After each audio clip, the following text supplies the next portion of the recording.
Actualité internationale à présent avec la visite du président français Emmanuel Macron qui s'est rendu en Chine et dont la Chine qui en tout cas est un soutien de poids sur l'économie française aujourd'hui et bien d'autres économies dans le monde. À l'occasion de cette visite du président Macron, le président chinois Xi Jinping a qualifié la Chine et la France d'amis particuliers et de partenaires gagnants-gagnants.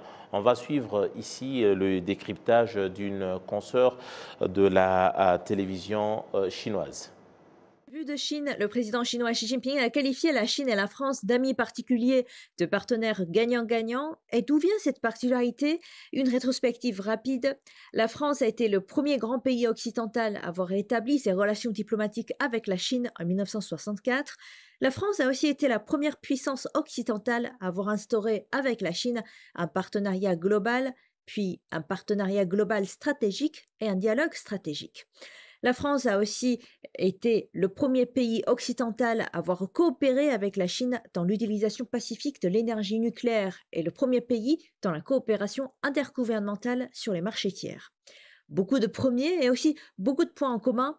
La Chine et la France sont toutes deux membres permanents du Conseil de sécurité de l'ONU, les deux constituant une force importante pour maintenir la paix dans le monde et promouvoir le développement commun. La Chine a toujours attaché une grande importance à sa relation avec la France. Le président chinois Xi Jinping a prononcé cette phrase lors de sa visite en France en 2019, je cite: l'importance que la Chine attache aux relations sino-françaises n'a jamais changé. La poursuite commune de la paix, du développement, de l'équité et de la justice par la Chine et la France n'a jamais changé. Et la nature des avantages mutuels et de la coopération gagnant-gagnant entre la Chine et la France n'a jamais changé. La Chine l'a toujours fait et la France devrait faire de même. Ce sont tous deux grands pays et il en vient aux deux pays d'assumer les responsabilités plus communes pour répondre aux préoccupations communes du développement humain. Et concrètement, où en est aujourd'hui la relation sino-française? Concrètement, quels résultats géopolitiques, quels nouveaux projets de coopération économique, artistique et culturelle à mettre en place lors de cette visite d'Emmanuel Macron en Chine? À suivre.